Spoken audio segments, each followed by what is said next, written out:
And everybody at the Vesterheim knows how much I love to talk about the silver collection there. And also, I'm a big fan of the whole bridal crown tradition concerning Norwegian heritage. And I want to tell you just a little bit about how I came to love this particular aspect of my own heritage.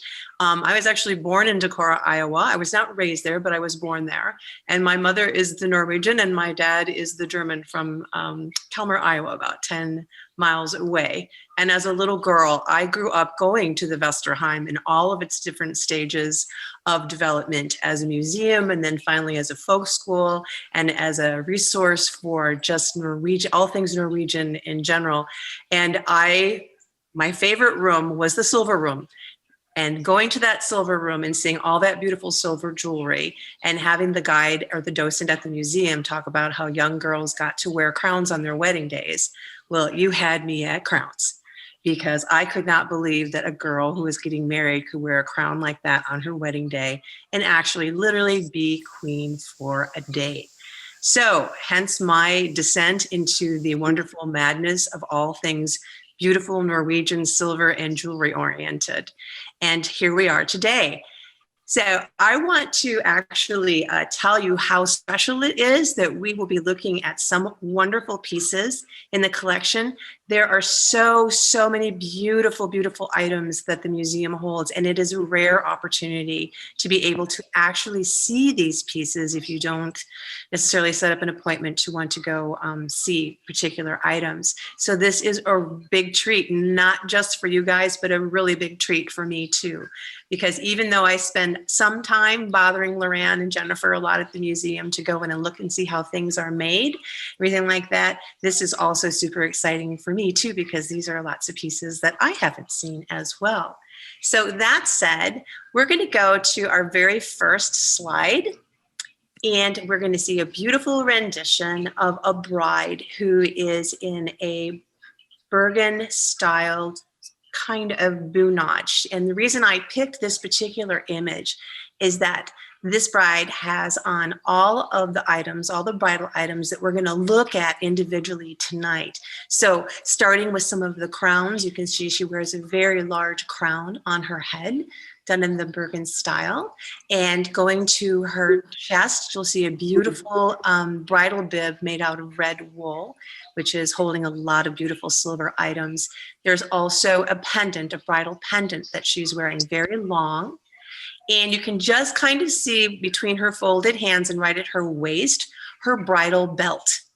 So these are 3-4 items that we're going to be looking at, and the Vesterheim has beautiful examples of all of these pieces.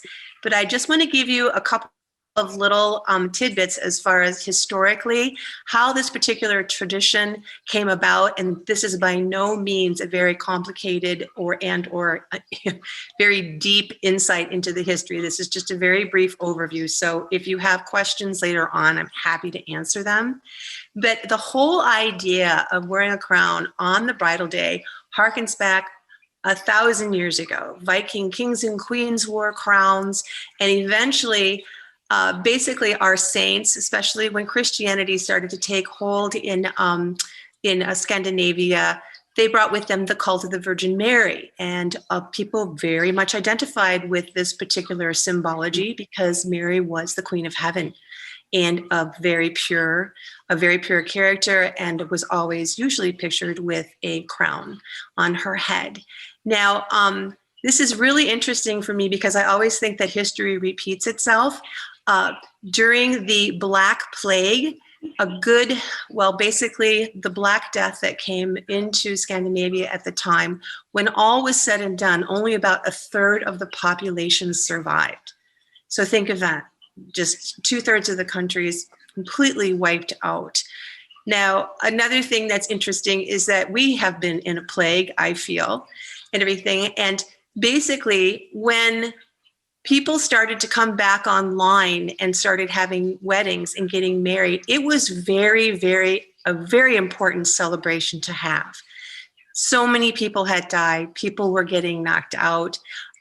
Basically, they said that, here's a little statistic, that 7 out of 10 children died during that time, and the average lifespan was 27. So you can imagine once the plague was over, that people were very, very eager to have a celebration of life and have a celebration just in general of being able to get together again. And weddings were a very, very big part of that. So in honor of those weddings, all of these different pieces that we're looking at tonight were very intrinsic in that celebration. So let's go to the next slide. And I love this particular crown. This is in the collection, and it is one of the oldest. Now, this particular crown dates back to 1745, and we do have some history that during the 1400s, the King of Sweden, when he was getting married, he decided he wanted his bride to wear a crown. So he actually went to a church and borrowed a crown off one of the saints, one of the saint statuaries, and used that crown to marry his bride. That was a very, very, he was kind of like setting a trend. And all of a sudden that was spreading across most of Scandinavia. It was very trendy, sort of like the TikTok of like what, you know, nice jeans look like or nice jewelry looks like. But this one is particularly beautiful from the collection. It is a base metal. All the silver is kind of gone from it. But what makes this crown so beautiful is that we have a bit of provenance.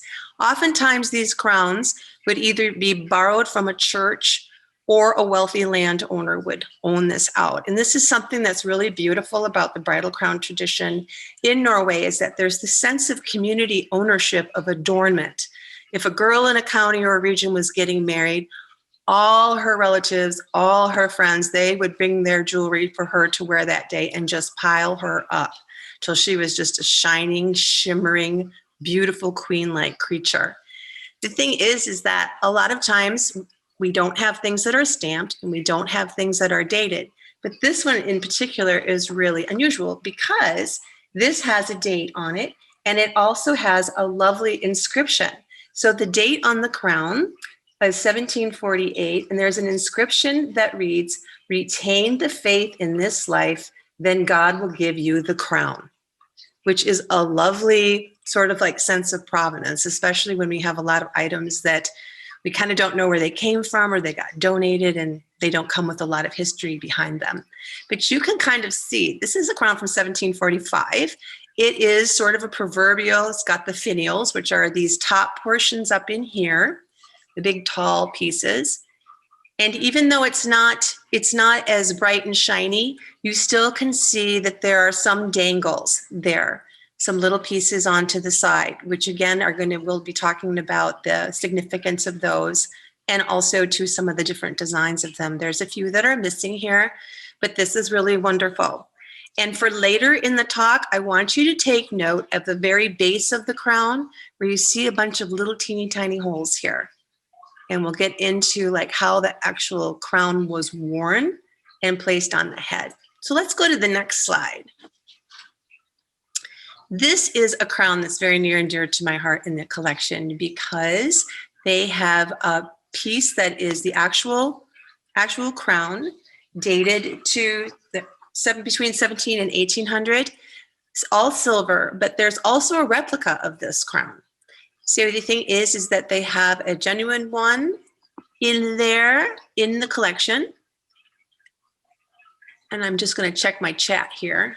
They have some of these in the collection, but this is also one that is, the replica can actually be loaned out.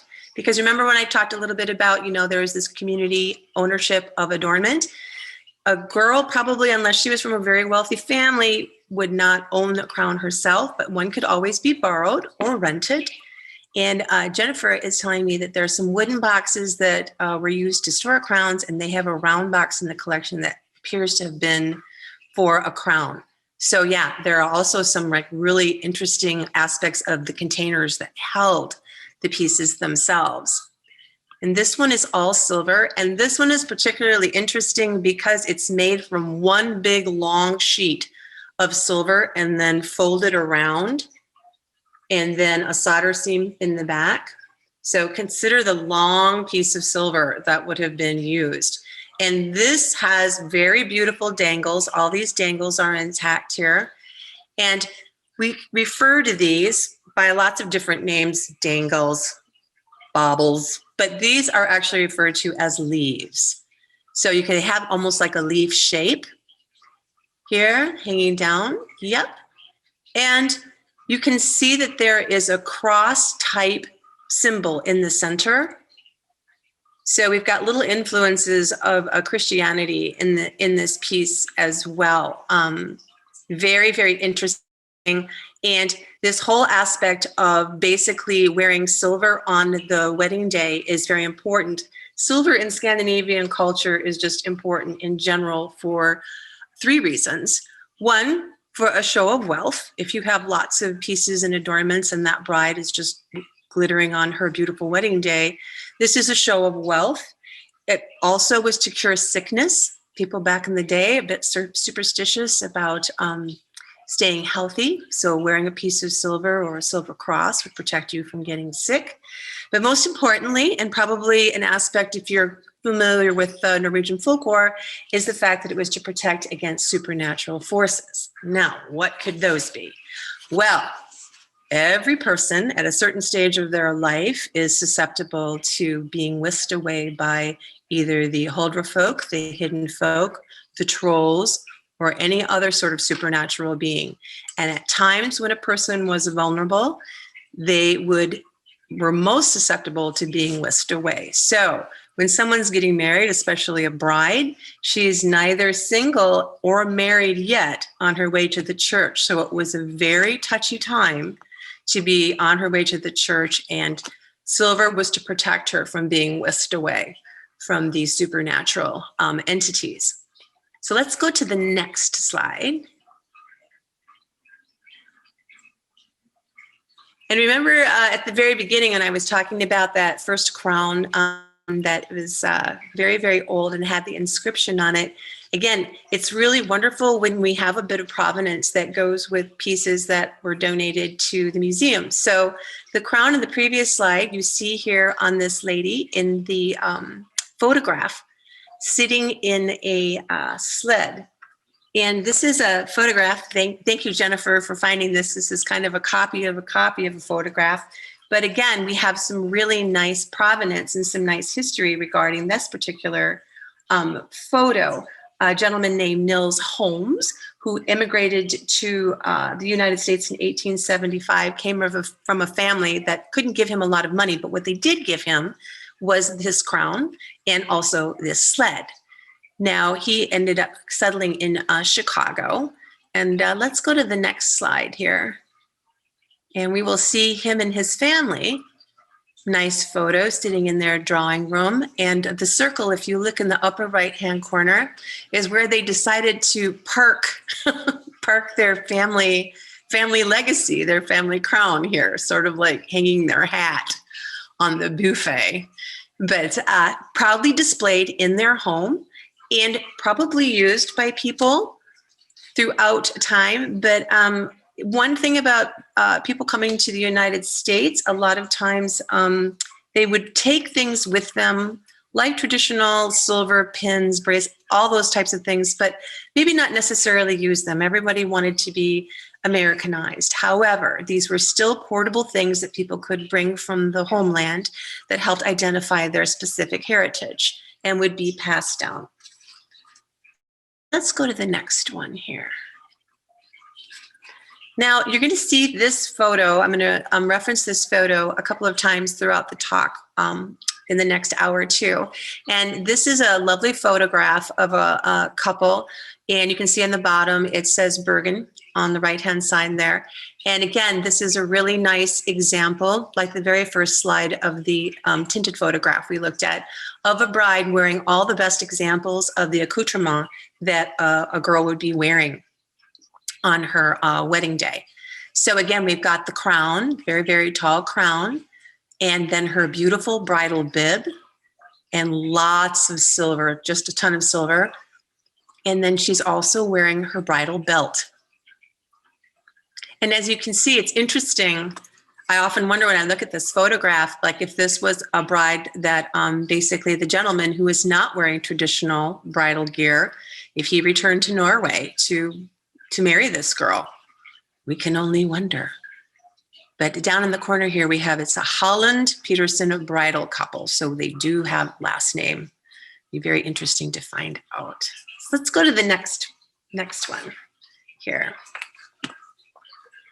I refer to her photo because it's a little blurry on the left, but as far as the types of crowns, they are as varied as bunads are. So if you are a person who is familiar with all of the different folk dress that's associated with the assorted regions in Norway, they're all different. They all will tell a person how old you are, where you're from.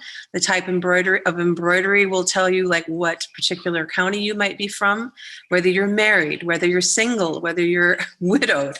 There's lots of vocabulary that goes into just the dress and the adornment to begin with. So I'm pulling this up because this is another beautiful crown. The crown on the right is from Bergen as well. It's dated 1740. And this is very similar to the construction of the bride's crown on the left. So again, I refer to the very tips of the crown, the tops, as the finials. And they can be odd numbers or even numbers. But then you start to see, especially the example on the right, all of the very intricate symbolism. These crowns are loaded up with all kinds of wonderful good luck charms, stories, engravings, floral patterns that mean all kinds of like wonderful things. So, yep, Ruth is just asking, are crowns specific to a region like the bunad is? Yes. Yes, they are. They are very, very varied. We're going to look at a couple different types of crowns. And the other thing too is that they're not only varied just in design, but they're also varied in materials. So for example, let's go to the next slide where we have a detail of the bridal crown from Bergen. Some really beautiful details here. For example, we have gold leaves here, hanging down with those sort of like little dimpled crosses in the center. There's also a lovely piece of enamel or glass enamel here, the blue in the center, in that teardrop shape. And up in the upper upper left-hand corner, you'll see birds, little birds right here holding the dish, like the little spoon in their mouth, right at the very point there. There's a little bird. And there is a lovely sort of vocabulary of this sort of symbology. So birds are always associated with the spirit and being close to heaven. So everybody wants to be close to heaven on their wedding day, of course. And then if you can kind of see what looks like these sort of wheel shapes in the center where the finials are, sun wheels are a very old and very ancient symbol. Of course, having to do with the power of the sun and the worship of the sun.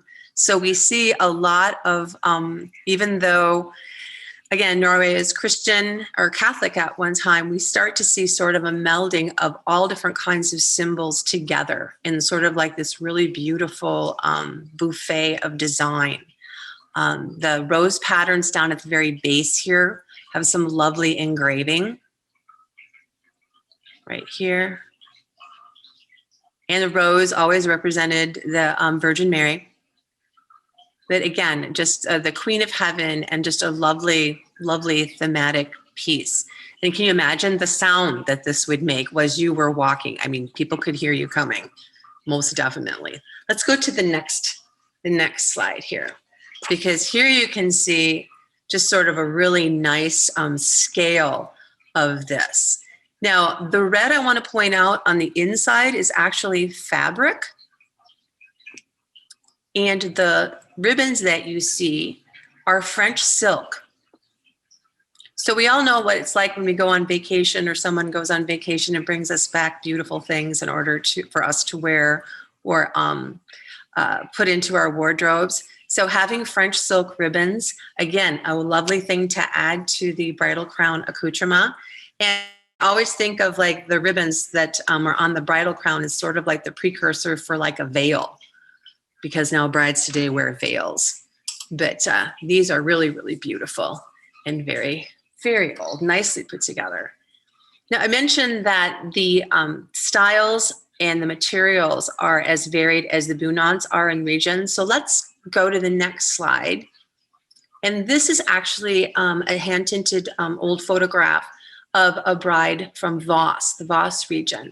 And while we don't have an exact replica of her bridal headdress there, that is actually all solid beadwork on top of her head, sort of like it's almost like a flat, sort of a plank style, but she also still has the hanging elements, all out of silver or gold-plated silver. And that's a bride from Voss. So that's all glass beads on fabric. And if we go to the hardanger, let's go to the hardanger one in the next slide. Here's a little bit of a better example of just the integration of materials. So crowns weren't necessarily just made out of like silver and gold and gemstones. They were also made out of glass beads and straw and wool. And the hardanger crown, so you can see, has these delightful little pom-poms on top, and then all kinds of lovely hanging elements. You can kind of see there's like little Maltese cross, those little square sort of boxy cross drops there. Again, what looks like a snowflake, but I'm guessing it's snowflakes and stars. And Jennifer, you'd probably have to help me with this, but I always think that when I look at those snowflake shapes, they're sort of derivative of the sunwheel. I don't know, but I think that that's kind of derivative of that. And then, of course, there's these lovely elements here along the side, the big disc with the 3 hanging pieces, the earpieces here.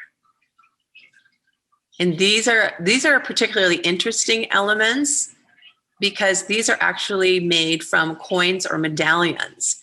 So let's go to the next slide here.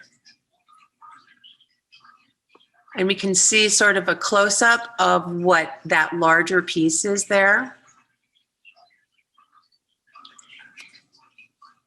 Now, this is really interesting because these are either, coins that were relative to the time that this piece was probably put together or passed down.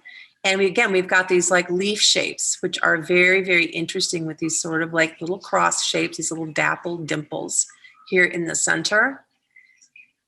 And then, of course, this is a very large coin with the crown on one side that's signifying the particular regime, the particular power that was in power at the time. So, Andrew, let's go to the next slide. And I believe we've got a detail of some of these. This is actually, these are not the leaves from the previous slide, but these kind of give you a close-up of, again, that sort of cross shape. So we've got some Christian elements that are kind of creeping into the design, not just as like design work, but again, infusing the piece with a very magical and protective sort of power for that gal while she's trying to get on her way to church without getting abducted by an elven king. So let's go to the next one here. This is another piece that when I talked about the communal aspect of sharing adornment, which is, again, just such a lovely, lovely tradition and just beautifully put together. This is actually a piece of red wool, and the inner sort of like gold color that you see here is actually silver lace. So that is hand-done silver lace. And then you'll again see these medallion type pieces in silver and brass. And then also, and right in the very center is a reflective piece. So I always like to, my grandmother would always tell me this story about why silver was so important. And like sometimes you'll find bridal pieces or on the bridal bibs with little mirrors on them. And it's supposed to be that if you run into the devil on your wedding day, he's so appalled by his appearance that he runs away. So he sees himself reflected, and then you're protected. So you can get to the church on time. But this is just one example of a bridal bib that has a lot of like elements on it. But that's not to say that if a gal was getting married, that she would not be like literally piling more pins on top of this until she was wearing pounds of silver on her chest. It would be hard for her to move. So here we kind of like have sort of the baseline of what that is. Let's go to the next one. All right, so we took a little look at the bridal bib. There are 4 elements: the crown, the bib, and then now we're going to look at the bridal pendant. And there are a couple different kinds. There's maybe just like this one is actually a pendant, very large pendant. And then there is another type of pendant called an Agnus Dei, which is like literally means Lamb of God. This is a tad brilliant, but let's go to the next slide so we can get some nice details on things. So here we see one of those bridal pendants. And as far as I can tell, I'm just going to check my notes real closely here so that I don't steer you wrong. This is an example of an Agnus Dei pendant. And it's interesting because this has a king on it. And I believe that the large coin is inscribed Christianus, who was a Danish ruler, because Norway and Denmark and Sweden were all together at one time. But people were taking their coins and like literally making jewelry out of them. So you think about all that coin jewelry that people are digging up from the ocean, stuff like that. Again, you are like literally wearing wealth. You are wearing something that is substantial, and you are like literally wearing the currency of the current regime. And this is nice. Again, I'm pointing out design elements here as far as the leaves at the bottom with the little dimples on them. And also too, the image on the right has a really beautiful, it's a very unique chain. This is all hand done, hand twisted, and it's dark because it's silver. But this is meant to be worn very, very long. And a bride might be wearing 1 or 2 or maybe even 3 of these. Again, this is all about just going over the top on your wedding day. Let's go to a next slide here. Yeah, and here's the back side. Just really, really nice. And this is great too, just historically speaking from a curator's point of view, because there are dates on these things. Now, whether the person who is wearing this, it's the year that the coin is minted, we don't know, but it's usually these pieces get passed down. So they stay in families until someone decides to donate them. Let's go to the next one. Yeah, and here you can see this is a close-up of a bridal pendant, and they are like many different styles. So it could be all coins. It could be like a little container. You can go to the next slide as well. They can also be incredibly ornate. So you've got coins upon coins. And then now we see these like little round discs, which is what we're all familiar with Solia or Bunad jewelry as well. And again, these have reflective surfaces to ward off the evil eye and to protect the wearer as well. More of these you can have, the more protection you will have. And again, a gorgeous handmade chain, silver at the very top. These are the examples that are in the Vesterheim's collection are just exquisite because, you know, it's hard to find chains, especially that come to the collection that, you know, aren't in need of repair or broken or just in really bad shape. But this is just an excellent, gorgeous example.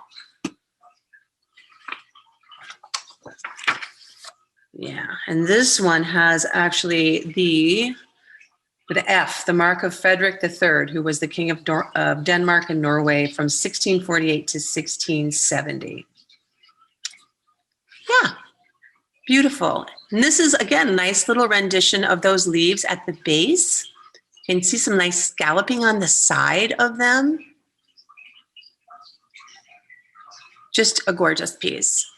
Let's go to the next one. And this is the back of it. You can see the imperial crown, like literally the crown on the kroner, kroner on the crown. And then these lovely pieces. This is nice because this particular pendant has all of its elements. It's not missing anything.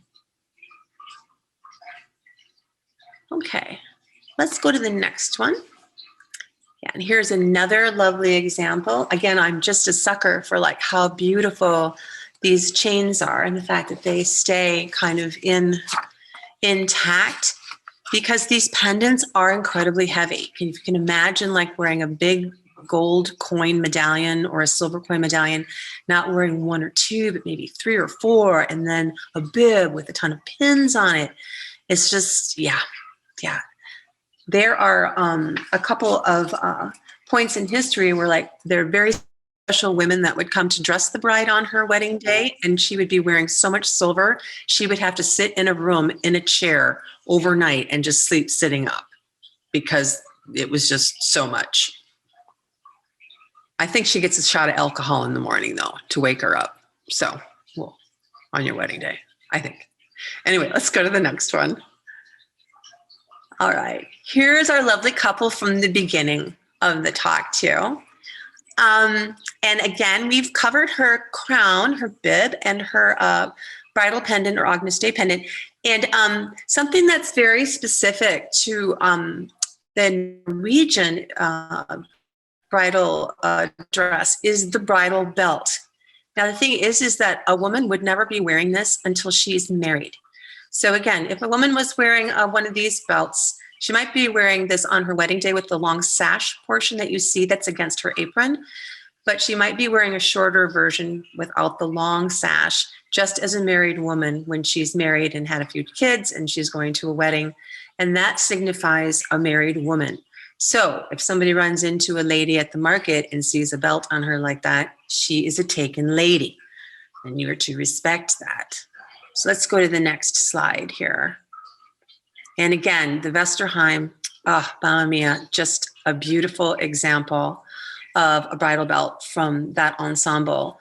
And this is, for those of you who might be attending that are familiar with medieval dress or medieval just clothing from that period, this type of belt was very, very popular, like in the 1400s, with this kind of long sash and piece buckle around the middle. Now, it's interesting too, is that if you look at the waist portion of this, these little plaques, all of these little plaques here, these little squares, all of those would have a very distinctive design to them depending upon where the person was from.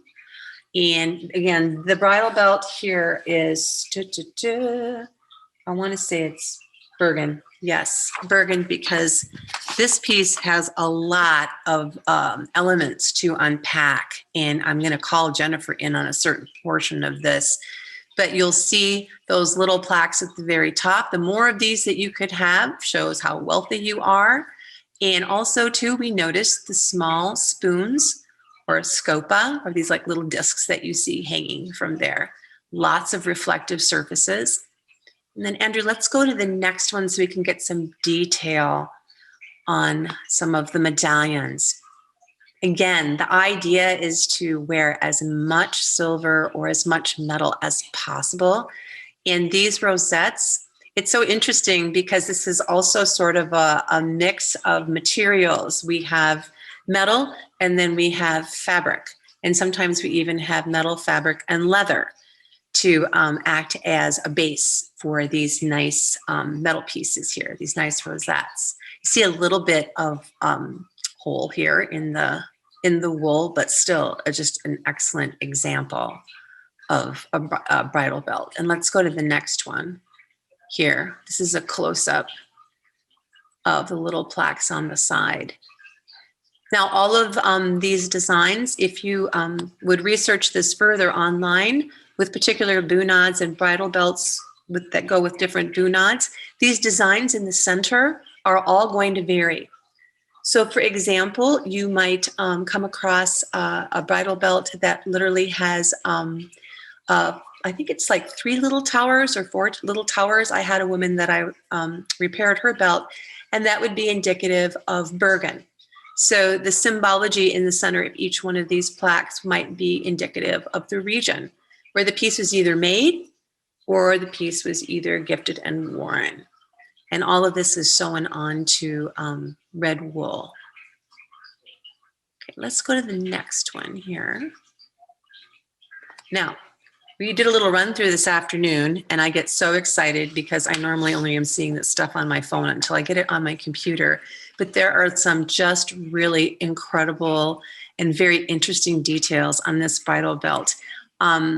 For those of you that might be familiar with the solja, the brooches that are indicative to the various regions of Norway, there is a solja that is called a glubb solja, which just means face or a mask. And I have never seen that on anything other than a brooch. And this literally has the glubb solja, or the glubb faces, the visages, on the belt buckle and also on the end of the sash. So you see 3 faces here and then another at the very point on the buckle. Some beautiful engraving on the thorn, or the piece that actually goes through here. It's actually called knippeling, if you're into silver work, knippeling. But a very superb example. Again, little sort of pagan things sneaking into the protective, superstitious aspect of keeping the bride protected on the wedding day. And we'll just go to the next one here. And we also see this is at the end of the sash where you can see more of these faces. And it's just an incredible amount of work. So some of this, just technically speaking, is done from a flat sheet of metal, and then there are stamps that are used to actually raise the metal and give it that sort of 3-dimensional quality. And again, we have our lovely little leaves down here at the bottom with all this sort of like nice little bud work, as I call it. But just an incredible example. And then let's head to the hallmarks. Now, I do not claim to be an expert on the hallmarking aspect of this, so I want Jennifer to kind of like pop in here because it's nice to know, again, we have provenance about things. Bergen was the silver capital for a lot of these items because of the Kongsberg mines, silver mines close by. But it was very important that nobody was allowed to actually make stuff unless it came from the guild. Am I right, Jennifer? Well, technically, yes. They weren't supposed to make anything, but that doesn't mean that people didn't. But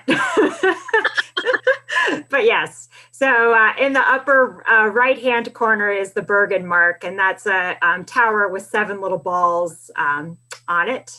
And then this is from the belt, and so it was made by a silversmith or a goldsmith by the name of Reimers, and he studied with another famous makers as well. So yeah, the guilds, the silver guilds in Bergen, Trondheim, Oslo, or Christiania at that time, that's where you see a lot of this kind of really beautiful silver coming from. Oh, it's so great. And I know that they always talk about bonder silver, which just means farmer silver, because farmers were like, I don't care about no guild. I'm just going to So there's a lot of beautiful examples of like rural work too that's just not stamped, because it's kind of not cool to be doing that without, because again, they have to be able to assay. They have to ascertain, like, the purity of the metal to make sure that it was what it was. And then after that, basically they really like to keep control of that through the guild. So you knew exactly what you were getting. But yeah, and if you don't stamp it, you can't be taxed. So, no name, no trouble. No worries. But my girl's still going to have beautiful stuff today. So awesome. Thank you. All right, let's go to the next one. Oh, wait, Katie wants to know, what does the 40 mean? On the bottom? She wants to know what the 40 means on the bottom right, slide 29, bottom right. Oh, the 40.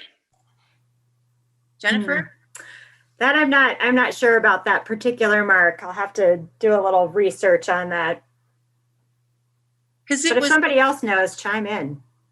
Because not that, again, I'm not saying that I know that much about the marks, but it had to be the guild, the name of the guild, the maker, the stamp from the state, the assay stamp, and then, I mean, yeah, there were a few. And the date, kind of the date when it was made. There's all, yeah. Yeah, and then everybody had whatever particular guild it was. Sometimes it was a symbol, like a bird or like something, you know, nice or whatever, like the little balls, like the pillars, you said that's a Bergen, right? The little balls. Yeah, so that would make it from there. But yeah, we should find out. That would be super awesome. Okay, let's go to the next one. Thanks, Jennifer. Okay, awesome. So I was super excited that when Andrew and Jennifer invited me to talk about the collection, that they wanted me to actually tell you a little bit about my own work, which was great because I always love to wax about my Scandinavian influence on my own jewelry. But as a little girl growing up and loving those crowns, I wanted to make sure that at some point I could make a crown that I could loan out to brides. So in the year 2000, I got a grant from the state of Minnesota, it was wonderful to be able to be paid to make such a beautiful piece, but I produced it with the caveat that it was not to be sold. I would only be loaning it to brides. So this is my rendition of a bridal crown. I just want to premise that these next few slides that we're talking about, I went to school in Roland at the Roland Academy in Telemark and have learned the art of making Bucheit jewelry, and I do teach that at the Vesterheim. So I have a very clear distinction, both historically and academically, like what is traditional and what is contemporary. So I just want to be clear that I am drawing design aspects from the tradition and making them my own. I'm not trying to imitate anything, you know, from to the letter. So I always say the Bucheit police. I just say it for the Bucheit police so that they don't come after me and tell me this doesn't look traditional. And I'm like, no, I'm taking aspects of the tradition, but I am making them my own. So this is my bridal crown, and this is called the 4 Elements bridal crown. And I use design elements that represent earth, air, fire, and water. So at the base of my crown, there's some vines, and then that's the lower tier, and then the middle tier is the air reference. And then the third tier, you can see some flames, which represent fire.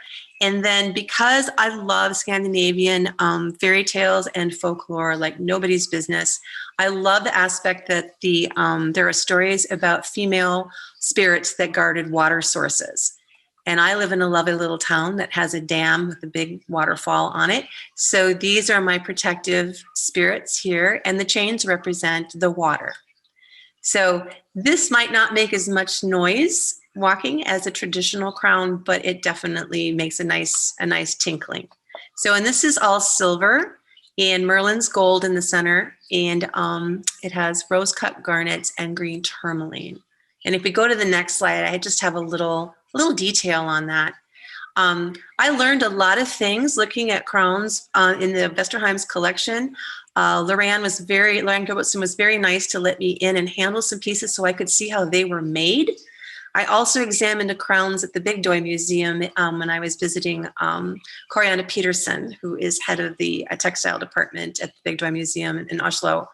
And I was able to see how things were constructed. So this crown actually comes apart in 3 pieces because everybody knows at a wedding party or a wedding dance, you get twirling around and your crown can go flying off. So by just the nature of learning how to repair things, I was able to figure out how to construct my own version.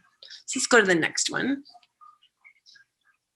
Now, something I find interesting is that basically everyone's like, well, yeah, these crowns, how awesome, but how do people wear them? And when we looked at a couple of those photographs, you would see that the brides were wearing like a chin strap or like they had a bow under their chin.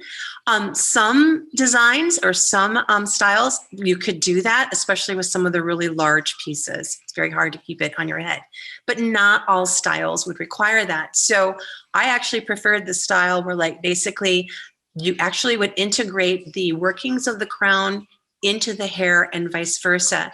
So a few years back, a photographer for Viking magazine in Chicago borrowed the crown and did a photo shoot. And we took it A to Z on the preparation. Remember I mentioned that the bride, it would take a day to dress her and then she just have to like sleep sitting up in her chair. There were a lot of women involved in making sure that she was properly attired and that that crown would stay on her head, even if she's dancing. So oftentimes there was a small form. My model here, we made a little styrofoam form for her top knot for her hair and actually wrapped her hair around it and pinned it into like this little styrofoam cone. If you go to the next slide here, you can kind of see how incredibly thrilled she is to go through the 3-hour process of this. But she has pretty long hair, but we've actually used the crown in people that have had really short hair, 3 things. So if you go to the next piece here, you'll see that my crown has a little base on the bottom here, what looks like white. And this is how, again, in some aspects traditionally, hair would actually be lifted up and pinned onto the base of the crown. So the base right now, the crown is actually attached to a piece of material that is stuffed. So it's like a little pillow, like a little donut that just sits on your head. But then her hair gets pinned to the base of this crown. So she's got this stabilizing aspect in the center. And now we have to like basically attach and make sure that the base is firmly planted on her head. So we'll go to the next one here. And in some cases, braids would be done and then straight pins are used. And to the right, you can see that they've taken quite a few of her braids and wrapped it around the base and pinned it in. And it doesn't seem like it would feel very secure, but I've had this done to myself and it's amazing how well it fits. But the thing is that again, being queen for a day, it also makes you walk differently. You walk a little taller, kind of glide a little bit longer and everything, walk fairy so that everything's tinkling just beautifully. But yeah, quite a few pins, straight pins and bobby pins as well. And in the traditional crowns where they'd have a little base like that, you might use ribbon to wrap around that so that you wouldn't see all the workings of the hair being attached to the base of the bridal crown. So let's go to the next one here. I think I have a couple left. All right, so Andrew, let's just go to the next set, and I think we've got her on there.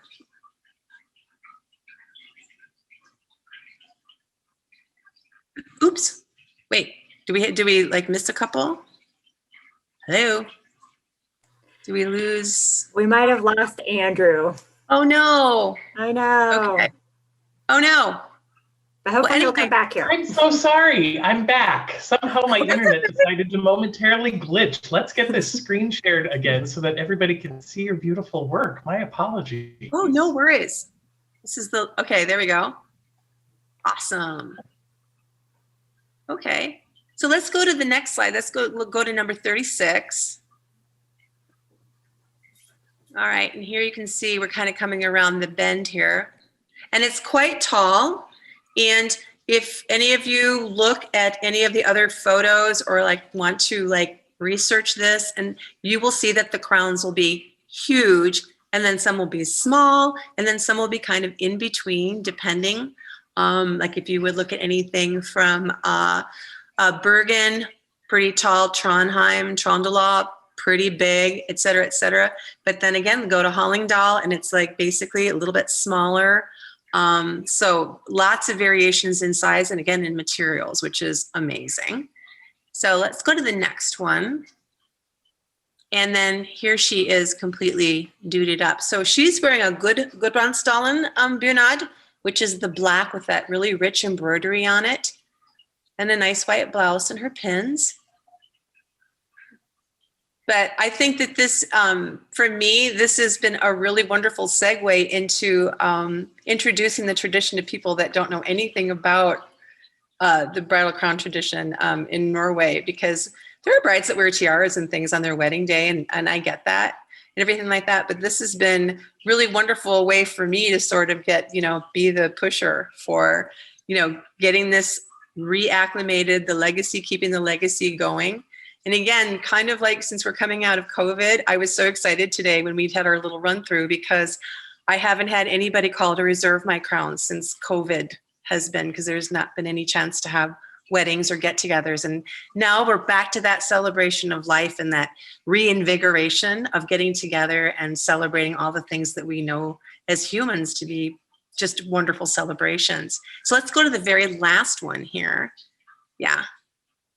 And again, a little contemporary version of this. She would put shoes on for sure. She just wouldn't be barefoot.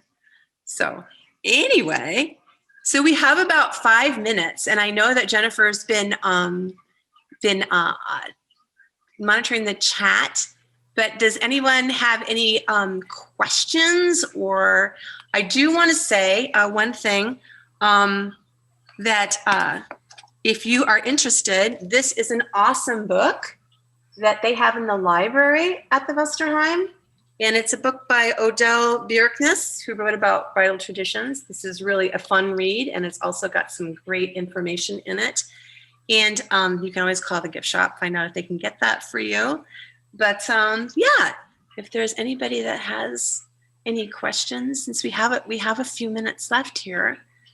There were just a couple that I wanted to go back on, but I think one at least was sort of answered. I think when you showed us how to place the crown on the head, and I've never come across any crowns that could be particularly sized for a person. Have you?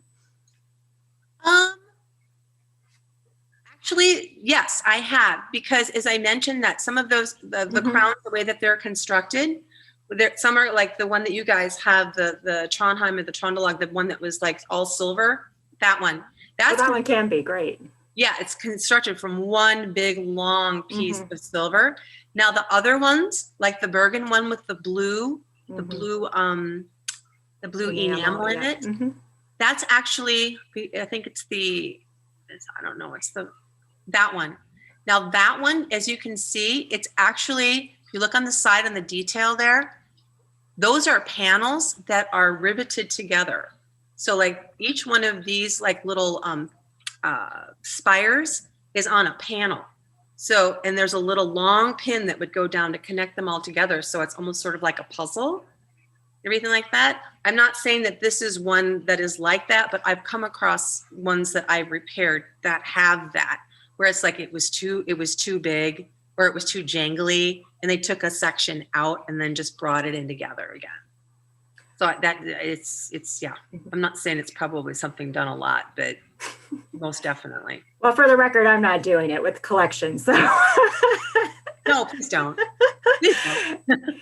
Yeah, Sue had a question wondering what Merlin's gold is. It's a fancy term for gold fill. So it's actually silver, but it's been clad, which is a process where they do a gold plating on either side, but it's very thick. It's not something that you can scratch off. So it's a clad piece. So think of it in terms of like a sandwich, where like one part's gold, one part silver in the middle, and then gold on the other side, and you sandwich them together. Just to give it a little contrast. Yeah, and as far as I understand, the little holes on the bottom of the crowns are for the ribbons. You can sew the ribbons then in, and those could be removed. Yes, absolutely. Absolutely. And it's kind of too bad, because oftentimes, we have the crowns because they're metal, and all of those elements survive, even if they're missing like movable elements and stuff like that. But the textile, it's so tough because they have a tendency to disintegrate over time. Especially with silk and things like that. So it's lovely and rarefied that, the Bergen crown that you have with all the ribbons on it. I know you guys have more that have ribbons. It's nice because that's French silk from a long time ago, and it's lovely to see. Lovely to see. Let's see, how about one more here. Do you have ideas for brides to simply wear the wedding brooch as part of a modern wedding dress, or other ideas to incorporate? Susan says that she has many brooches from her family. Mm-hmm. Do I? I have a lot. I have a lot. If you want to wear a lot, you want to wear them all at once, like all at once, or just like wear an aspect of like it just is a part of your wedding dress? Because I have seen, I'll just tell you for one thing, I've had people who have like, they're not really into like the whole Scandinavian thing, but their grandmother wants them to wear something and stuff like that, and they actually will incorporate it at the base of in their hair, in their veil. They will do that. If they can wear it at their waist, like depending upon the design of the dress, they can wear it right at the bodice or like on their waist as a belt piece as that. And the thing is that if you wanted to wear like a whole bunch of stuff, then you could probably get pretty contemporary with like doing some sort of like, if you have some sort of in the design of the dress, like make it like the bridal bib and then just basically center them so that it actually looks more like a big necklace. I've seen that done too. Somebody says, how prevalent is the crown in modern Norway? Is it still worn by, oh yes. Yes, definitely. It is big business. Big business. And then how to clean or polish soya jewelry. I love this question. I get this all the time. It's fabulous. The best thing to do for your soya is to do not use dips. Any jewelry dip, do not use dips. I call it cheap dip. It's terrible. Because if you have brooches or you have jewelry that has that light gold wash, that is so very thin and the chemical is so very toxic, it will strip that off. And then you will pay me to replate them, which I'm happy to do for you because I do a lot of repair on traditional jewelry as well as the modern stuff too. But the best thing to do is to wipe it with a polishing cloth and put it in a Ziploc bag. Really, it's not very sexy, but you have to put it in a sandwich bag. And then I happen to have anti-tarnish strips that once a piece is cleaned, I put it in there and it cuts down on the oxidation. If your piece is really, really black or it's really, really dirty, you probably are going to want to get a hold of me and then I clean it for you and make it beautiful. Just please don't do it a week before setting to my. To clean a lot of silver. But you can contact me with that if you like. lizbucheit@gmail.com. You can contact me if you have questions about that. And I can give you some silver strips or we can have a chat. Well, Liz, I just have to say on behalf of Vesterheim, it is just absolutely a pleasure to spend a night learning from you. This is a fabulous presentation and we are so grateful to the time that you put into building this set of knowledge, the generosity of spirit in sharing all of this knowledge and the warmth that you bring to bringing our collection to life. You are a joy and we are so delighted to get to learn from you tonight and in the future. Thank you. Thank you. And thank you, Andrew and Jennifer, and all of you that attended tonight. Thank you so much. You are all beads in a beautiful necklace of tradition that we will continue to carry on.